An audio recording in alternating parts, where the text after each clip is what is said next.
City Council for Monday, November 4th, 2019. Our invocation this evening will be offered by Tim Allison, Bereavement Coordinator for the Great Lakes Caring Hospice. If you would please stand for the Pledge of Allegiance and remain standing, stand for the invocation and remain standing for the Pledge of Allegiance.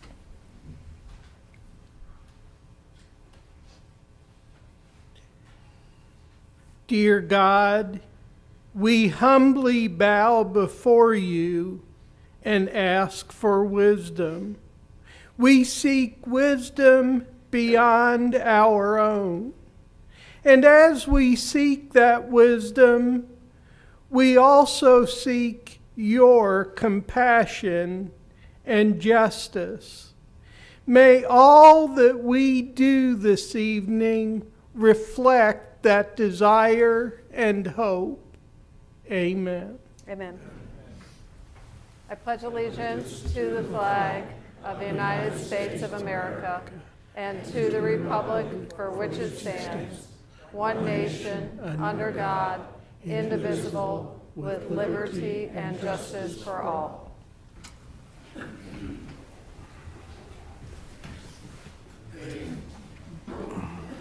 Madam City Clerk, will you please call the roll? Councilmembers Huff. Here. Perkins. Doherty. Here. DeLucy. Here. Robertson. Here. Van Camp. Here. Mayor Weir. Here. We have a few citizens who have requested to speak to the council this evening. And I will, when I call you up, if you would just come to the microphone and just state your name for the record. I do want to ask our city attorney, there are some citizens who wanted to speak regarding a rezoning that has come before the Planning Commission and is currently awaiting to come before the council. And we have asked our city attorney to clarify the council rules regarding speaking after the public hearing at the Planning Commission. So if you could please have that explanation. Certainly, Madam Mayor and members of the council. It is not this body's practice to hear testimony outside of the formal noticed public hearing at the Planning Commission. That is the opportunity for not only the applicant, but neighbors and other members of the public to speak on an item.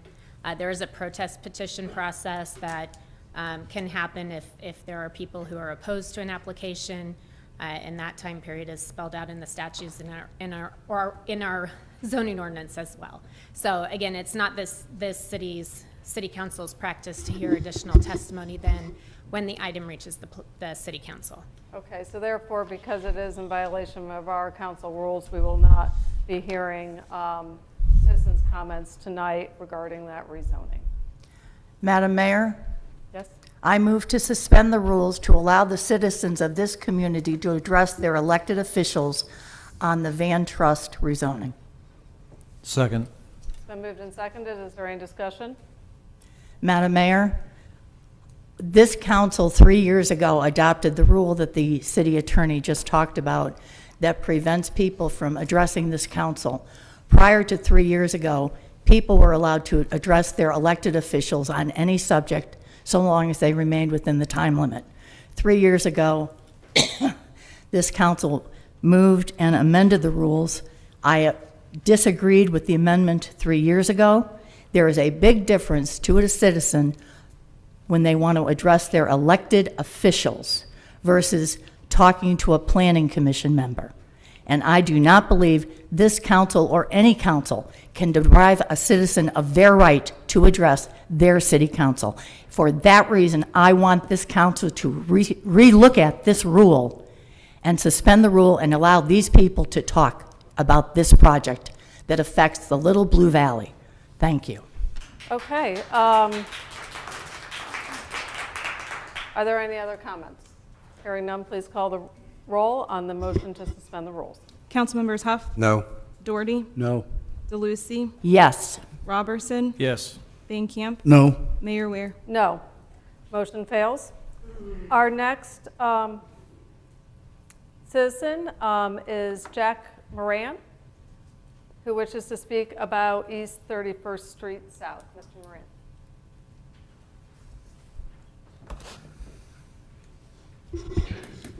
My name is Jack Moran. nothing so exciting as just what transpired, but thank A you. very Ma- important Thank you, item, Ms. Mayor. so thank and- you for coming. And all the city council members for allowing me to address tonight's council meeting. My name is Jack Moran, as I stated, and I've been living in Independence along East 31st Street South for the past 6.5 years, and that is why I'm here addressing you tonight. As you are likely aware, East 31st Street is currently posted as a 25-mile-an-hour thoroughfare between South Sterling Avenue and Blue Ridge Boulevard. However, during my time at this location, I have regularly observed drivers traveling well over the 25-mile-an-hour speed limit. Admittedly estimated, but 35 mile an hour appears to be relatively common, while 45 to 60 is not uncommon, and at times, some are even going faster. Backing out of my driveway can truly be an adventure, especially if some eastbounder comes flying over the hill just past South Overton Avenue. I have observed police officers periodically catching the speeders, and that's very good. But I can fully respect that they often have more pressing matters to attend to. Those efforts just cannot be enough to change the speeding culture that prevails with the drivers flying across East 31st Street South. Still, my driveway exit challenges are not the reason I stand before you this evening. I am here because I am concerned for the safety of those children who must walk that road 2 times a day back and forth to school. As a new resident, I respected a long-held admonition that a new resident should hold their tongue for at least the first couple of years, wherever they might have moved to, and first learn how the locals do things before saying anything. So I remained silent.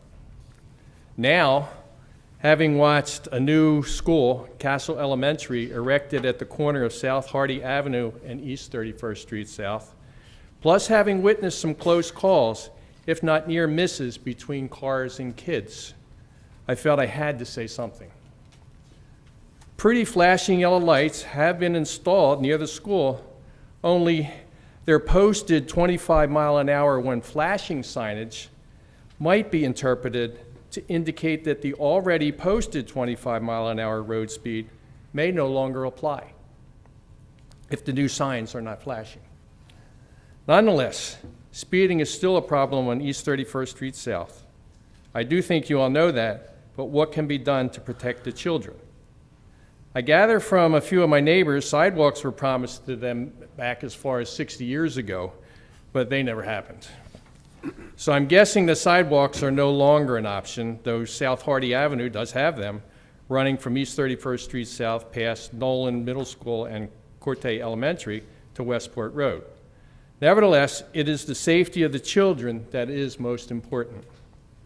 And with Independence having recently built another school in the area, that is likely to further increase the pedestrian traffic and the danger. So what can be done for the safety of the children? Well, I believe that installing some permanent 20 mile an hour speed bumps, complete with warning signage, like those you can experience by driving over the 4 of them located on each Cudgel Road between South Nolan Road and South Pollard Avenue. They would be an excellent option. Try it. They're there. Installing several similar speed bumps on East 31st Street South between South Sterling Avenue and Blue Ridge Boulevard would make the road safer 24/7. So not only for the children's sake today and in the future, but for everyone's safety. I thank you for your time. Thank you. Our next speaker is Lowell Croft, who wishes to speak about item number 2 under the consent agenda, which is an issue of a purchase order to Wilson Group for construction services at IPL. Mr. Croft. Good evening, Madam Mayor and members of the City Council. My name is Lowell Croft, and I live at 4319 South Brentwood Street, and I've been a resident of Independence for over 45 years. I wish to speak about the council action requested in item number 2 of this evening's consent agenda regarding the issue of a purchase order to the Wilson Group Incorporated in the amount of $565,769.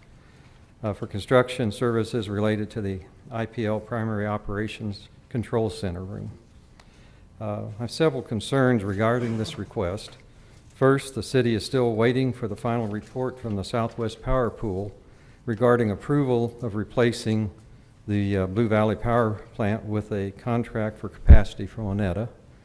Second, there has only been speculation and recommendations about what might be done with the remaining combustion turbines if and when the Blue Valley plant is shut down. Third, nothing has been decided about what will be done with the property where the Blue Valley plant and related offices and control facilities are currently located. Fourth, there are questions about the company that the purchase order is to be issued to. The current control room facilities are functioning adequately and should be able to do so until a final determination is reached concerning both the replacement of the Blue Valley plant and what would be done with the remaining combustion turbines. Spending over $500,000 to refurbish the IPL Operations Control Center is premature since there are still a lot of unanswered questions about the necessity to do so. A huge question is whether that control center should or will even remain at its current location. There have already been discussions about repurposing the Blue Valley plant property for other uses and or possibly selling the property. It makes no sense to spend this money if there is a possibility that the Operations Control Center may be relocated elsewhere in the near future. The Wilson Group Incorporated is the company that this purchase order is to be issued to, and even though this company has done other work for the city over the years, there are issues in its recent past that deserve much closer scrutiny. The head of the company was indicted in 2017 for conspiring with an armed forces veteran to form a business named the Patriot Company, of all things, whose sole purpose was to fraudulently bid for and acquire government contracts as a preferred vendor owned by a veteran. However, the veteran was supposed to be an active worker at the company, and in this case, Mr. Paul Salovich was simply a name on the letterhead. Meanwhile, the then president of the Wilson Group, Jeffrey K. Wilson, was awarded over $13 million in federal contracts that he was not entitled to. He pleaded guilty in federal court in January of 2018 to his role in a, as the federal prosecutor put it, rent-a-vet scheme. According to business filings with the state of Missouri, the Wilson Group Company was sold 2 weeks before Mr. Wilson's indictment to his son, Jordan Wilson. According to the paperwork submitted for this job and included in your agenda, Jordan Wilson is the current president of Wilson Group and has been working for the firm for 13 years. Therefore, he was present when the fraud was committed, and it sure raises the question as to whether this is a company that the City of Independence should continue doing business with. I also believe that this matter should be resubmitted to the POAB for further review, since a lot has changed since it was first submitted to them. I sincerely hope that this council will defer action on this item until all of the above issues and questions have been reviewed and answered thoroughly. Thank you much for your time. Thank you. Our next speaker is Debbie Holmes. Debbie? Okay, as you make your way up, to speak regarding the council oath of office and acceptance of candidacy in regards to state ballot initiatives. Ms. Holmes. Okay, so on this week's edition of the Council Churns, here we are again. Okay, so what I would like to address today really is more from a constituent perspective and council duties, basically in Article 1, Section 1.2, where they state that they are going to uphold the state constitution in their charter, and then the acceptance of candidacy that everyone signs when they file, and they also sign when elected, having sworn that they've been elected to office and independence, they do solemnly swear that they will support the Constitution of the state of Missouri and all provisions of the charter and ordinances.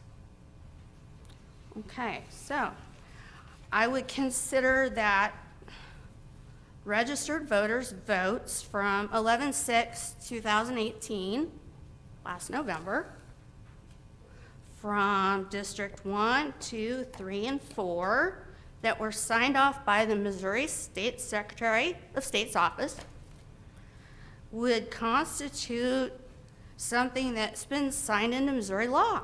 Okay, so, and he signed off on these that I actually had to have the Jackson County Election Board reload because they didn't know they were missing. They had actually been taken off the website. So for ballot initiative Missouri Amendment 2, I'm going to read you the following district yes percentages. District 1, 74.69%. District 2, 74%. District 3, 66.5%. District 4, 73.52% yes votes. Okay, so part of the petition for Missouri Amendment 2 states that compliance with enforcement or violation of any provision in this section or any rule issued pursuant to this section, including procedures and grounds for denying, suspending, fining, restricting, revoking state license and or certification issued to this. Yeah, you're not supposed to have undue burden, and no elected official shall directly or indirectly interfere with the department's obligations and activities under this section. So, okay, so I was gone last week because I had pneumonia, but I'm not gone yet. I'm back now. And, you know, it was said that neighborhoods should have the opportunity to speak. They spoke loud and clear on 11/6/18. Why do you think no one opposed the amendment when you had the public hearing? Thank you. Thank you. Our last speaker this evening is Dolores Kissel. Is that correct? Kissy. If you would come forward, Ms. Kissy, we could bring a microphone to you if you would rather, or do you want? Okay, very good. Ms. Kissy is here to speak on the zoning on 35th Street. I know you have been here several times before to hear about this. I do want to let you know as you make your way up that the applicant has asked for a postponement. Thank you, Mr. Love.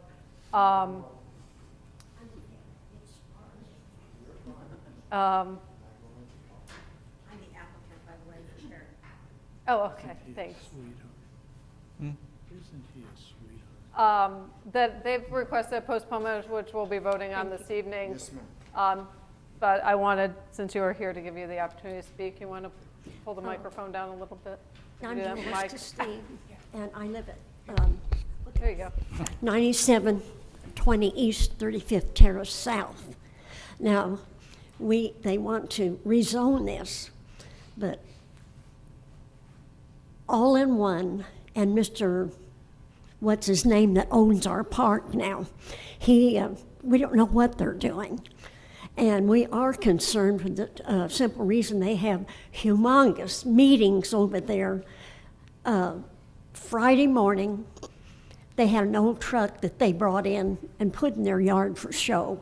Well, Friday morning, they took it out, cleaned up the yard where the old woman isn't out doing her little thing, whatever it is. But it covered half of that park this time. And this was Fridays, but these usually are once a month. Now, we don't know if they're into drugs or what they're into, but we definitely don't need them on our street. Anybody who goes to the theatrics that he does, like having some old Mexican woman out there doing the yard.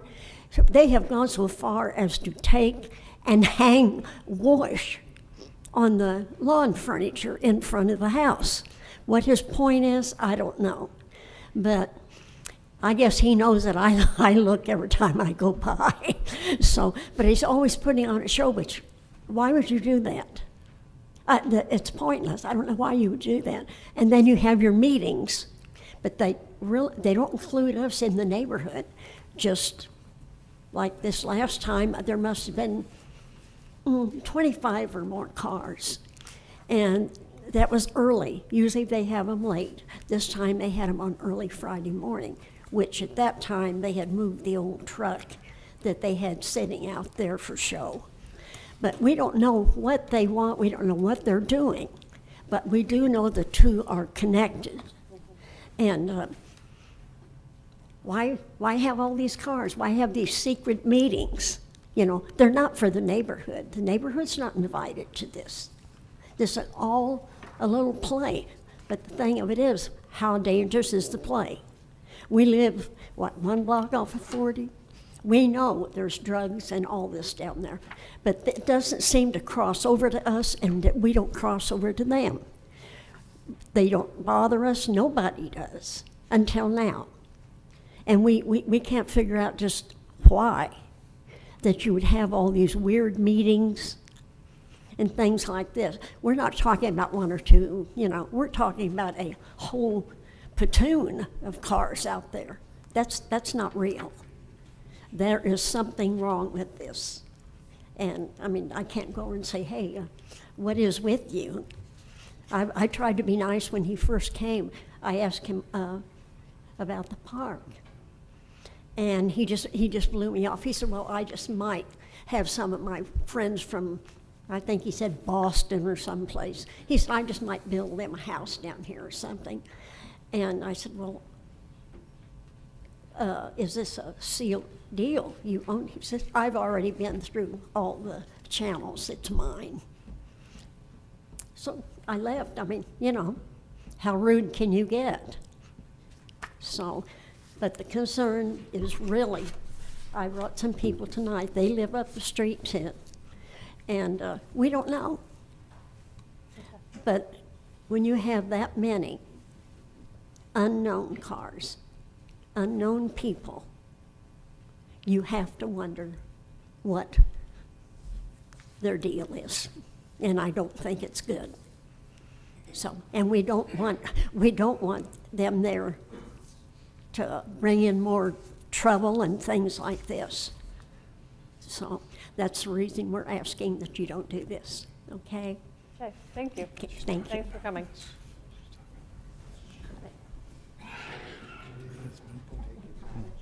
What's going to be?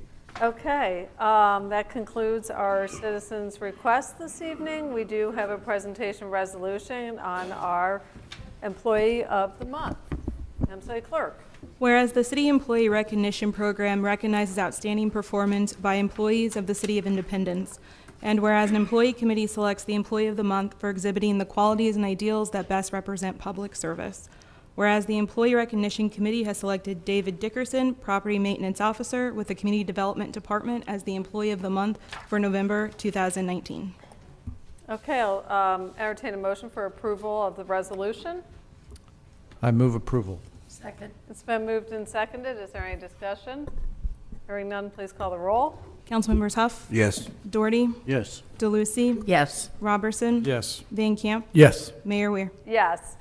David Dickerson has been with the City of Independence for 25 years, starting in animal services, where he worked for 7 years, and then moving to his current position as a property maintenance officer in the Community Development Department.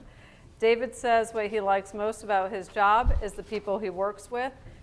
The people he works with, career goals would include helping to create new and improved proactive programs for the Environmental Services Division. To help create new and improved proactive programs for Environmental Services Division. David says the most valuable lesson he has learned is to be adaptable and a team player. On a typical day, you can find David working to help independent citizens be in compliance with city codes. When asked, what do you think makes Independence a great place to live, work, and visit, David says it is the people. His outside hobbies and interests are his 15 grandchildren. Please, I will note that David is very humble, but he was Code Enforcement Officer of the Year for the state of Missouri a few years ago, and he does an outstanding job and a very, very difficult job.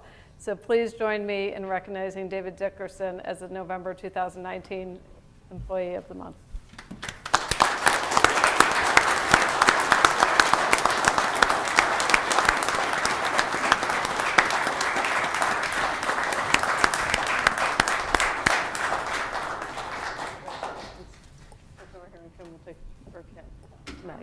Take your picture. Congratulations. Okay, we have a proclamation for International Day for Tolerance. Madam City Clerk. Whereas tolerance is respect, acceptance, and appreciation of the rich diversity of our world's cultures, our forms of expression, and ways of being human. It is fostered by knowledge, openness, communication, and freedom of thought, conscience, and belief. Tolerance is harmony and difference. Excuse me. It is not only a moral duty, but it is also a political and legal requirement. Tolerance is the virtue that makes peace possible. Whereas tolerance is necessary between individuals and at the family and community levels. Tolerance is the promotion and shaping of attitudes of openness, mutual listening, and solidarity. Whereas tolerance, education is the most effective means of preventing intolerance. Whereas education for tolerance is necessary to promote systematic and rational tolerance teaching methods that will address the cultural, social, economic, political, and religious sources of intolerance.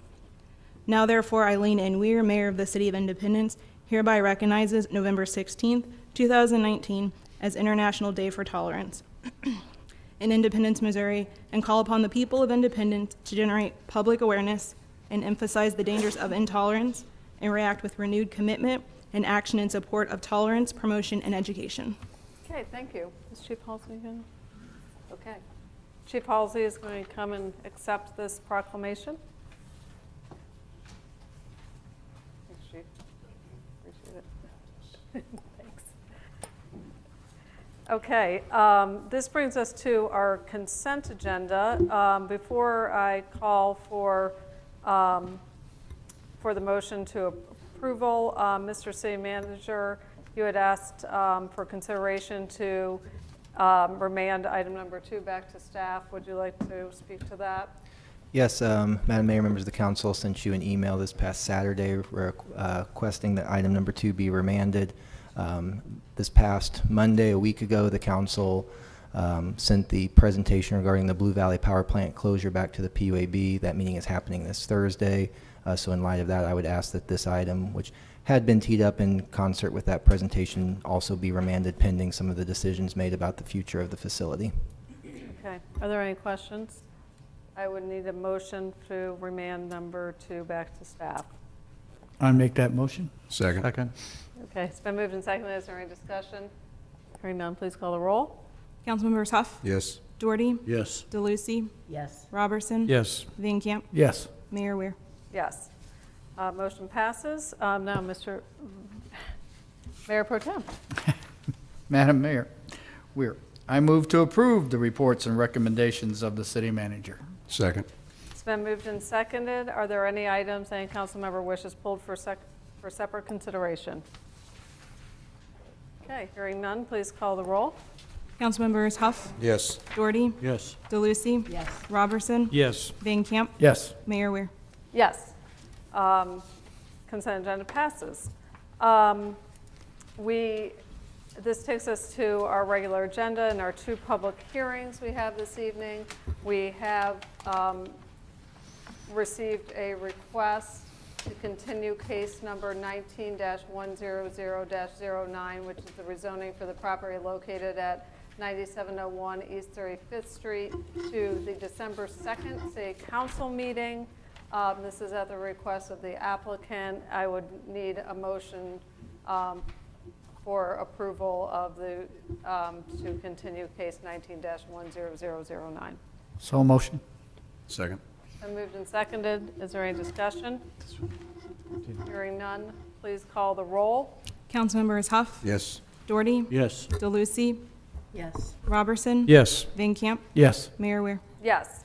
So we will take that up on December the 2nd. That takes us to our second public hearing, which is a public hearing for the application by Grace Holdings Independence LLC, requesting a rezoning from C2 General Commercial to O1 Office Residential for the property located at 20220 East Valley View Road. This is new information only. Mr. Scannell. Yes, Mayor and members of the council, this item was heard by the Plan Commission on October 8th. They had recommended approval of this application, and there's no new information to report on this case. Are there any comments or questions from the council? Madam Mayor, Yes. I just wanted to say that this is a wonderful project. I met with Mr. Stone, who's sitting over here this evening, and we had a presentation and discussed the project. It's going to be great for Independence. It's out there off Valley View Parkway and Little Blue. And it's going to be a wonderful project, wonderful company, and we're glad to have them do this in Independence. And I know they had several choices, several places to go, but they chose Independence, so thank you. Okay. Any other comments or questions? Okay, the public hearing is closed. Madam City Clerk? Bill number 19077, an ordinance approving a rezoning from District C2 General Commercial to District O1 Office Residential for the property located south of Valley View Parkway, east of the Little Blue Parkway, and north of Valley View Road in Independence, Missouri. Second and final reading. Is there any discussion on this bill? Hearing none, please call the roll. Councilmembers Huff, Yes. Doherty, Yes. DeLucy, Yes. Robertson. Yes. Van Camp, Yes. Mayor Weir. Yes, ordinance passes. This takes us to our first readings. We do have one emergency reading that will require 2/3 majority vote for passage. Madam City Clerk. Bill number 19078, an ordinance authorizing a contract with the City of Sugar Creek, Missouri for the City of Independence, Missouri to supply water to Sugar Creek. Bill number 19079, an ordinance authorizing an agreement with the Missouri Highways and Transportation Commission for the Public Transit Operating Assistance Grant in the amount of $16,692 for operating expenses associated with transit service for the period of July 1, 2019 through June 30th, 2020, and making the necessary appropriations. Bill number 19080, an ordinance amending Chapter 4, Article 15, Rental Ready Program, inspection requirements for rental properties. Bill number 19081, an ordinance approving a rezoning from District R6 Single Family Residential to District R18 PUD Medium Density Residential Planned Unit Development and approving a preliminary development plan for the property at 2805 South Sterling Avenue in Independence, Missouri.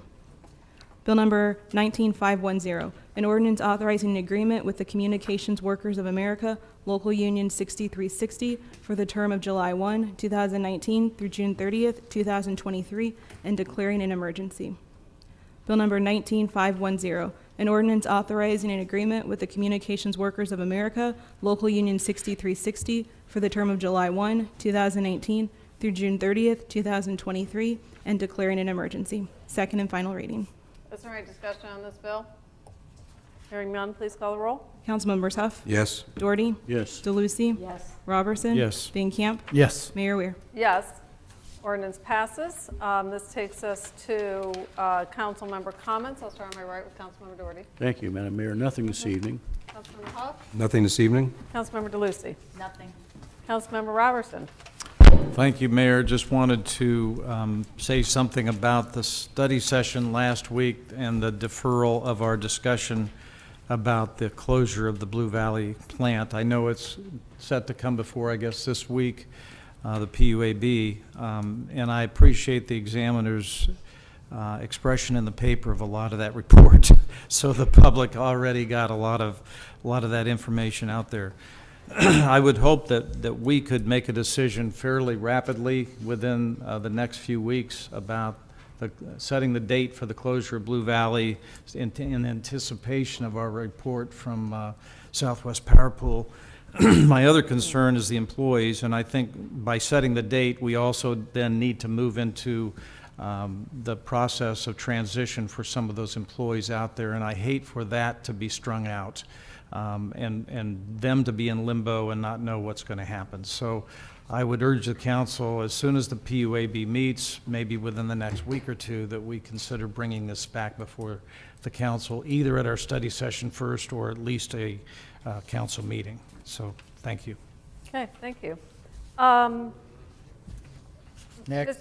Oh, I'm sorry, I forgot you, sorry. Councilman Van Camp. An expression in 19080, an ordinance amending the Chapter 4 to the Chapter 4, Article 15 of the Rental Ready Program. This is not an undue expense, and I laid awake thinking that somebody might die, and this is because of our person down there who brought this to our attention. I want you to know that this is not unlike our Constitution, a growing thing, a thing that can be amended, a thing that helps everybody in the city. And this will help to make people safer in our entire city. Thank you. Thank you. Sorry, I jumped ahead of you. Mr. City Manager, Mr. Moran, who was speaking about this earlier regarding the situation around 31st and Hardy, you know, this is something we're acutely aware of, the danger and lack of sufficient infrastructure in that area. Something Councilman Van Camp and I have brought, you know, have given considerable attention to. Mr. City Manager, can you provide us just with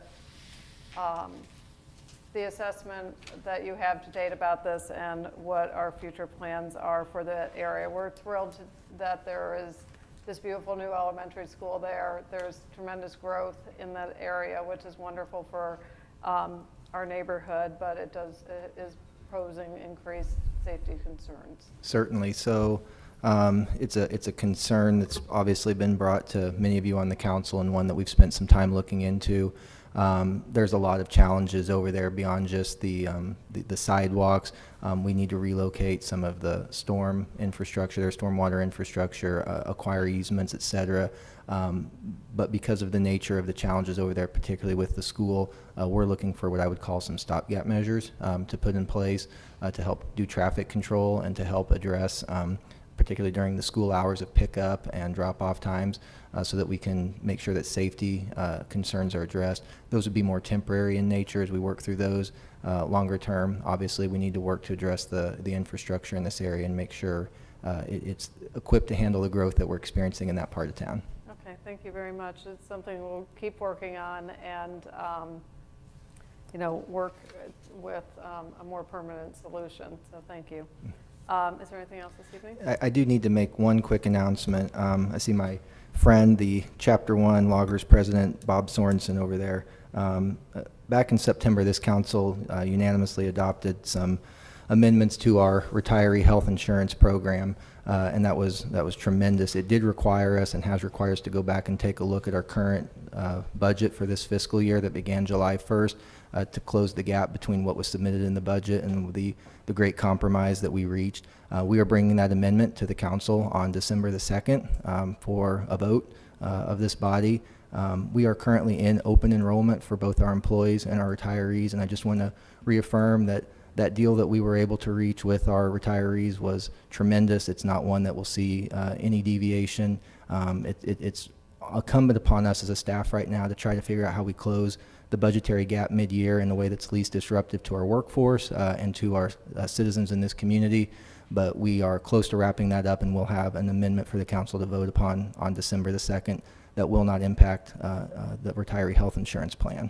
Okay, thank you very much. We're adjourned.